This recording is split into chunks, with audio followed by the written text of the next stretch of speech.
इन कानून दानों ने इमरान खान साहब को और उन लोगों को तहरीक इंसाफ की जो पार्टी में वो लोग जो कहते थे कि कौमी असम्बली से ना निकलें, सूबाई असम्बलियाँ ना तोड़ें और फ़ौज से लड़ाइयाँ ना करें और ये ना, तो इन कानून दानों में से कुछ कानून दान ऐसे हैं जिन्होंने उस वक्त भी मरवाया, अब भी मरवा रहे हैं और अब पार्टी पर भी उनका कब्ज़ा है और आपस में भी लड़ रहे हैं और लड़ाई को एक ऐसी तरह ले जा रहे हैं कि इस तरह लड़ रहे हैं कि जो जीती हुई चीज़ है वो भी हार रहे हैं।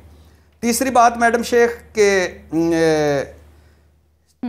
आप आपने कहा ना कि ये टेक्निकल इशू, ज़रा सूरत हाल तो देखें। सिलेक्शन 2024 सर पर है, 8 फरवरी को सिलेक्शन 2024, और शुक्रिया सुप्रीम कोर्ट के 3 रुकनी बेंच का जिन्होंने एक स्याह तरीन फैसला दिया और जो तारीख के कूड़ेदान में सबसे ऊपर पड़ा होगा, और ऐसा फैसला जिसने करोड़ों वोटरों को का सवा सत्यानाश कर दिया।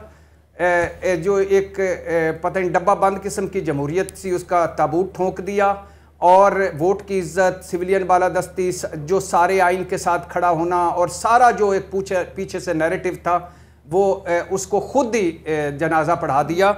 और मैं ये बिल्कुल एग्री करता हूँ कि जस्टिस बंदयाल साहब और साकिब निसार साहब से फ़ायज़ ईसा साहब का मवाजना नहीं बनता। इन्होंने बहुत आगे बहुत बड़ा फ़ैसला दिया है और अभी 10 महीने बाकी हैं, लोग याद रखेंगे इनको। अच्छा मैडम शेख, ज़रा सूरत हाल देखें जी। सिलेक्शन 2024 के लिए नवाज शरीफ साहब एंड कंपनी एंड जरदारी साहब एंड कंपनी के मुल्क की सबसे बड़ी सियासी जमात के टुकड़े टुकड़े हो चुके हैं। और ये मैं ज़रूर बताता चलूँ कि कुछ ऊंज भी रावां औखियां सन, कुछ सानू मरन दा शौक भी सी। सियासी हमाकतें और गलत सियासी फैसले तहरीक इंसाफ की अपनी जगह, लेकिन बाकी जो कुछ हुआ वो भी अपनी जगह। तो सबसे बड़ी पार्टी के टुकड़े टुकड़े हो चुके, इनकी जो सबसे बड़ी सियासी पार्टी थे उसके, इनकी ज़िंदगियों के सबसे बड़े सियासी हरीफ जो इनके और इनके जानशीनों के गद्दी जो हैंड ओवर के दरमियान वाहिद रुकावट था, वो 200 मुकदमों के साथ जेल में है इमरान खान। और सुप्रीम कोर्ट का शुक्रिया कहती वो बल्ला भी वापस ले लिया। जल्द से जुलूस छोड़ें, कॉर्नर मीटिंग्स भी नहीं है। उम्मीदवार गिरफ्तार, तजवीज़ कुनिंदे गिरफ्तार, तायद कुनिंदे गिरफ्तार, कागजात हवा में कभी छीने जा रहे हैं तो कभी पाए जा रहे हैं। मतलब ना पार्टी हेड मौजूद, ना पार्टी मौजूद, ना प्लेइंग फील्ड मौजूद, ना बल्ला मौजूद। मैडम शेख, एक तरफ पूरी ब्यूरोक्रेसी इंतज़ामिया, ये कल एक जलसा हुआ था एक जगह, एक छोटी सी जलसी, जिसमें उस जलसी में स्कूल और कॉलेजेस में छुट्टी कर दी गई थी। डिप्टी कमिश्नर साहब बहादुर ओकाड़ा ने 11:30 बजे हाफ छुट्टी कर दी थी कि आप भी पहुँचे जलसे में, और व्हाट्सएप पे मैसेजेस भी सुना जा रहा है कि भेजे गए थे।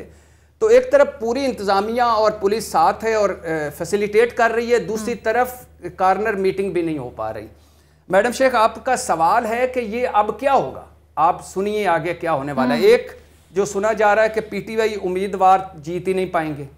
अगर कोई जीत गए तो चंद एक को छोड़कर बाकी सारे जाएंगे पीपल्स पार्टी में या इस्तेकाम पाकिस्तान पार्टी में, या आज़ाद ग्रुप होगा, पीटीआई का ग्रुप नहीं होगा। फिर आगे आए 2 केस हैं, ममनुआ फंडिंग केस है एक पड़ा हुआ इलेक्शन कमीशन में। इलेक्शन कमीशन की बताया जा रहा है कि इलेक्शन कमीशन एक्ट की दफ़ा 204 के तहत इलेक्शन कमीशन पहले ममनुआ फंडिंग जब्त करेगा, ये बताया जा रहा है मुबैना तौर पर, और फिर उसके बाद ममनुआ फंडिंग जब्तगी के बाद तरीके इंसाफ को बहैसियत पार्टी खिलाफ कानून करार देने के लिए अगली हुकूमत या वफाकी हुकूमत के पास एक ऑप्शन होगा, इलेक्शन एक्ट की दफ़ा 212 और आइन के आर्टिकल 17 के तहत। अब आगे आ जाइए, ये पुलिस रात भी अगर हो गया, अबूर हो गया, तो फिर दूसरा मरहला 9 मई मुकदमात। 9 मई के मुकदमात में निगरान हुकूमत ने एक आला सतही कमेटी बना दी है। कमेटी सिफारशात मुरतब करेगी और जाहिर है ये 8 फरवरी सिलेक्शन डे के बाद होगी, सिफारशात जाएंगी। तो अगली हुकूमत इन सिफारशात की रोशनी में तरीके इंसाफ को कालअदम करार दे सकती है बहैसियत पार्टी, और लिहाजा मामला आपने जैसे कहा बिल्कुल अदालत में जा रहा है। और ये जो ओकाड़ा के जलसे में वली अहद मुस्लिम लीग नून ने जो फरमाया, ये पहली दफ़ा नहीं फरमाया, इससे 75 दफ़ा पहले कह चुके हैं कि यह दहशतगर्द है, इससे दहशतगर्दों जैसा सलूक किया जाए, ये फितना है, इसका सर कुचलना है। और इसको एज ए सियासी जमात ट्रीट ना किया जाए। लेकिन भट्टी साहब, आपकी सारी बातें एक तरफ, लेकिन बसात एहतराम आप ये जो कह रहे हैं ना कि पार्टी की सियासी हिमाकतें एक तरफ, एक जुमले के अंदर इतना क्यूटली आप कह के निकल गए। सर, पार्टीज का इसी वक्त तो टेस्ट होता है, तो ये सियासी हिमाकतें भी सही करने की जरूरत थी ना पीटीआई को अपनी। एजाज साहब, आप क्या देख रहे हैं पीटीआई का? जुमला ले लीजिएगा, अच्छा, एक सेकंड, ठीक कह रही हैं आप।